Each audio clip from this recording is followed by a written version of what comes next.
लोमड़ी इन सब से अनजान फल खा रही थी कि पत्थर उड़ता हुआ सीधा लोमड़ी के आकर लगता है। दोस्तों, आज पता चलेगा कि हम सब में से ज्यादा बुद्धिमान कौन है। जग्गू, मैं तुमसे एक सवाल पूछूंगी और तुम मुझे उसका सही सही जवाब देना। क्या तुम तैयार हो? हाँ, मैं तुम सब में से ज्यादा होशियार हूँ। जो चाहे सवाल पूछ लो। हाँ तो जग्गू सुनो, तुम्हारे पास एक टोकरी है और उसमें 4 सेब है। एक एक सेब तुम्हें हम सब में बांटना है और एक सेब तुम्हें टोकरी में भी बचाना है। तो बोलो, तुम ये सब कैसे करोगे? गुड़िया चिड़िया की ये बात सुनकर जग्गू कौवा कुछ देर तो खामोश हो जाता है और फिर बोलता है, ये कैसा सवाल है? जब मैं एक एक सेब हम सब में बांट दूंगा तो पीछे टोकरी तो खाली हो जाएगी। देखो जग्गू, ऐसा हो सकता है। तुम इस तरह बांटो, एक सेब पीलू को और एक सेब कुकू को, एक सेब तुम खुद रख लो और एक सेब तुम टोकरी के साथ ही मुझे दे दो। इस तरह सबको सेब भी आ जाएगा और टोकरी में भी सेब रह जाएगा। वाह गुड़िया, तुम तो बहुत ज्यादा होशियार हो। जग्गू तो बिल्कुल बुद्धू है, इसे तो कुछ नहीं आता। ये सुनकर सारे बच्चे जग्गू पर हंसने लगते हैं और गुस्से में जग्गू कौवा वहाँ से चला जाता है। मम्मा, आज फिर गुड़िया ने मेरा मजाक उड़ाया। मम्मा, वो गुड़िया इतनी चालाक क्यों है? वो सब मुझे बुद्धू कहकर मेरा मजाक उड़ा रहे थे। उस छोटी चिड़िया की बेटी की इतनी मजाल कि मेरे जग्गू का मजाक उड़ाए। आता वाता तो उन माँ बेटियों को कुछ नहीं, ऐसे ही खुद को समझती है। ठीक ही तो कह रही थी गुड़िया, सारा दिन आवारा फिरने के अलावा तुम करते ही क्या हो? किताबें तो खोलते नहीं। वो चिड़िया की बेटी हर समय सिर्फ पढ़ती ही रहती है। लालू जी, आप तो हर समय मेरे बेटे को डांटते ही रहते हैं। ऐसा भी मेरे जग्गू ने क्या कर दिया? गोरी, तुमने ही इसे सर पर चढ़ा रखा है। इसे कुछ समझाया भी करो, वरना ये किसी दिन किसी मुश्किल में भी फंस सकता है। सुबह होते ही सारे बच्चे स्कूल पहुंच जाते हैं। हमेशा की तरह आज भी जग्गू स्कूल से गैर हाजिर था। अच्छा, आज हम सीखेंगे कि अगर हम किसी मुसीबत में फंस जाएं, तो हमें अपनी सुरक्षा कैसे करनी है और खुद को अपने दुश्मनों से कैसे बचाना है। तोते टीचर, हमारे दुश्मन कौन कौन से हैं और हमें अपने आप को उनसे कैसे बचाना है? बहुत अच्छा सवाल गुड़िया। हम पक्षियों के बहुत से दुश्मन हैं, जैसा कि बिल्ली, चील, लोमड़ी वगैरह। जब ऐसा कोई दुश्मन हमें दिख जाए तो हमें करीबी किसी सुरक्षित जगह पर छिप जाना चाहिए और बिल्कुल भी शोर नहीं मचाना चाहिए। बाकी बातें कल सिखाऊंगा, आज के लिए इतना ही काफी है। छुट्टी होने के बाद गुड़िया और कुकू घर की तरफ चल पड़ते हैं। बच्चों, मैंने तुम्हारे लिए खिचड़ी बनाई है। जल्दी से अपने पंख धोकर गर्मा गर्म खिचड़ी खा लो। अम्मा, आपको पता है हमारे तोते टीचर ने हमें अपनी सुरक्षा करना सिखाया। बच्चों, ये तो बहुत अच्छी बात है। आप अपने टीचर की सारी बातों पर अच्छे से ध्यान दिया करो। इतने में कहीं से उड़ती हुई गोरी कौवी रानो चिड़िया के घर पहुंच जाती है। गौरी बहन, क्या बात है? सब ठीक तो है? आप इतने गुस्से में लग रही हैं। चिड़िया, ये सब तो तुम अपनी बेटी गुड़िया से पूछो। इसने मेरे जग्गू के साथ बिल्कुल भी अच्छा नहीं किया। इसने अपने सब दोस्तों के सामने मेरे बेटे जग्गू की बहुत बेइज्जती की है। ये अपने आप को कुछ ज्यादा ही होशियार समझती है। मेरा जग्गू तो समय से स्कूल जाता है और बहुत ज्यादा पढ़ाई भी करता है।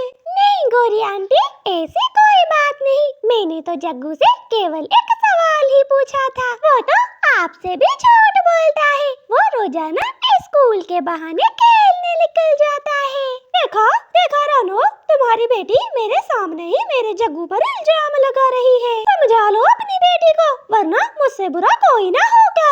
गुड़िया, बहुत गलत बात है, ऐसा नहीं करते। आइंदा मुझे तुम्हारी कोई भी शिकायत मिली तो मैं तुम्हें बहुत मारूंगी। नहीं मम्मा, मैंने ऐसा कुछ भी नहीं किया। जग्गू तो झूठ बोल रहा है। बस अब चुप कर जाओ, मैं ज्यादा कुछ सुनना नहीं चाहती। दोबारा मुझे शिकायत का मौका ना मिले। गुड़िया को डांट पड़ने के बाद गौरी बहुत खुश होती है। इस बात को कुछ दिन गुजर जाते हैं। एक दिन गुड़िया जब जंगल में से फल लेने जाती है तो वहाँ पर जग्गू भी आ जाता है। गुड़िया, तुम इस पेड़ से फल ना तोड़ना, केवल मैं ही इस पेड़ से फल तोड़ूंगा। तुम जाकर कहीं और से फल ले लो। जग्गू, ये जंगल हम सबका है और पेड़ भी हम सबके हैं, इसीलिए तुम मुझे नहीं रोक सकते। इतना सुनकर जग्गू उड़ता हुआ जल्दी से उस पेड़ पर बैठ जाता है और अचानक ही दूर से एक लोमड़ी आते हुए जग्गू को दिख जाती है। और जैसे ही जग्गू को वो लोमड़ी दिखाई देती है तो जग्गू शोर मचाने लगता है। लोमड़ी, वो देखो, इतनी बड़ी लोमड़ी जंगल में घूम रही है। जग्गू चुप करो, जग्गू शोर न मचाओ, वरना उसे पता चल जाएगा और वो हम दोनों को खा जाएगी। हम जल्दी से कहीं छुप जाते हैं। जग्गू से इतना कहकर गुड़िया जल्दी से झाड़ियों में छिप जाती है, मगर जग्गू छिपने की बजाय पास पड़ा हुआ पत्थर उठाकर जोर से लोमड़ी के मारता है। लोमड़ी इन सब से अनजान फल खा रही थी कि पत्थर उड़ता हुआ सीधा लोमड़ी के आकर लगता है और लोमड़ी जब पीछे मुड़कर देखती है तो उसकी नजर जग्गू कौवे पर पड़ती है और वो दौड़ती हुई जग्गू कौवे के पास आती है। लोमड़ी को आता देख गुड़िया जल्दी से झाड़ियों में छिप जाती है। इतने में लोमड़ी भी जग्गू कौवे पर हमला करती है। इसके बाद लोमड़ी जग्गू कौवे को अपने मुंह में दबाकर वहां से चल पड़ती है और गुड़िया चिड़िया लोमड़ी के पीछे पीछे उड़ने लगती है। चलते चलते लोमड़ी जग्गू कौवे को अपने मुंह में लिए अपनी गुफा तक पहुंच जाती है। वो गुफा के अंदर चली जाती है। छोड़ दो मुझे, मुझे छोड़ दो, मुझे जाने दो। इधर गुड़िया बाहर एक पेड़ पर बैठ जाती है और वो सोचने लगती है कि वो जग्गू को कैसे बचाए। मुझे जग्गू को बचाना होगा, वरना ये लोमड़ी तो जग्गू को खा ही जाएगी। मुझे कोई ना कोई उपाय सोचना होगा। फिर गुड़िया को दिमाग में एक आइडिया आता है और वो उड़ते हुए लोमड़ी की गुफा में आ जाती है। अरे वाह रे वाह किस्मत, एक के साथ एक शिकार फ्री। आज तो मजा ही आ गया। लोमड़ी लोमड़ी, जग्गू को छोड़ दो, वैसे भी हम छोटे से पक्षी हैं, हमें खाकर तुम्हारा पेट नहीं भरने वाला। अच्छा, क्या मेरा दिमाग खराब है कि मैं तुम दोनों को छोड़ दूं? देखो, अगर तुम हमें छोड़ दोगी तो बदले में मैं तुम्हें हिरन के बच्चे तक ले जाऊंगी। प्रिया, क्या हिरन का बच्चा? क्या तुम सच कह रही हो? हाँ हाँ, बिल्कुल सच। मैंने पास ही हिरन के बच्चे को छिपा देखा है। मैं तुम्हें वहाँ पर ले जा सकती हूँ, मगर बदले में तुम्हें हम दोनों को छोड़ना होगा। मुझे मंजूर है, मगर मैं भी एक चालाक लोमड़ी हूँ, तुम मुझसे होशियारी नहीं कर सकती। मैं तुम्हें तब तक आजाद नहीं करूँगी जब तक तुम मुझे हिरन के बच्चे तक नहीं ले जाती। फिर जग्गू को मुंह में लिए लोमड़ी गुड़िया के पीछे पीछे चलने लगती है। चलते चलते गुड़िया झाड़ियों के पास आकर रुक जाती है। इधर इधर ही है वो हिरन का बच्चा। देखो, ये झाड़ियाँ कितनी जोर जोर से हिल रही हैं। तो छोड़ दो तुम जग्गू को, वरना हिरन भाग जाएगा। जैसे ही लोमड़ी अपना मुंह खोलती है वो जल्दी से दोनों उड़ जाते हैं। इसके बाद वो लोमड़ी झाड़ियाँ हटाने लगती है, मगर ये क्या, झाड़ियों में हिरन की बजाय एक कछुआ बैठा हुआ था। अरे अभी तो मुझे नींद आई थी, किसने मेरी नींद खराब कर दी। मगर जैसे ही कछुए की नजर लोमड़ी पर पड़ती है वो अपने आप को जल्दी से छिपा लेता है। एक चालाक लोमड़ी को वो छोटी सी चिड़िया बेवकूफ बना गई। मैं छोड़ूंगी नहीं उस चिड़िया को। फिर क्या था, उस लोमड़ी का मुंह तो देखने वाला था। क्यों जग्गू?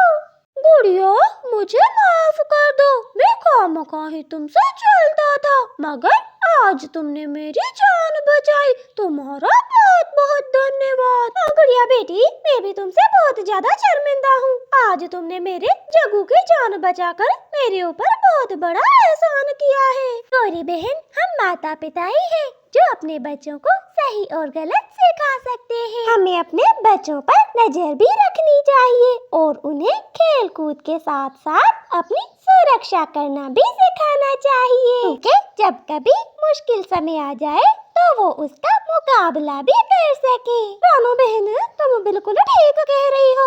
आज के बाद में अपने जग्गू को बिल्कुल गुड़िया की तरह ही बनाऊंगी। यूं गुड़िया की चालाकी से जग्गू की जान बच जाती है। प्यारे दोस्तों, अगर कहानी पसंद आती है तो कहानी को लाइक करें और हमारे चैनल प्यारी टूनी चिड़िया को जरूर सब्सक्राइब करें।